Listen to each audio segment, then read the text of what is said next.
দুর্গাপুরের বেসরকারি মেডিকেল কলেজের চিকিৎসক পড়ুয়ার গণধর্ষণ কাণ্ডে অবশেষে গ্রেপ্তার হলো পঞ্চম অভিযুক্ত শেখ শফিকুল। বিজরা এলাকার বাসিন্দা শেখ শফিকুলকে দুর্গাপুর ফরিদপুর ব্লকের বনগ্রাম এলাকা থেকে গ্রেপ্তার করা হয়।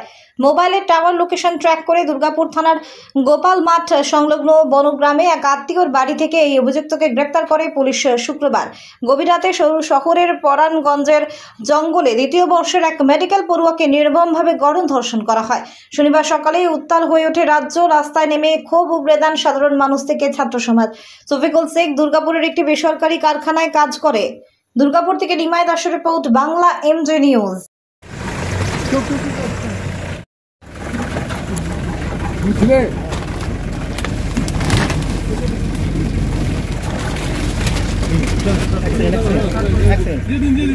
তুমি কি ছিলে?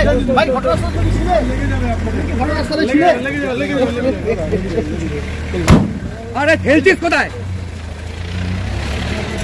ওটা কি গ্রুপ দিবা?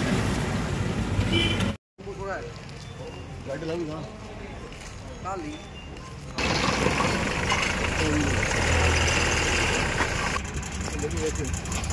চলো ফাইল করবে না, পা ভাঙা আছে।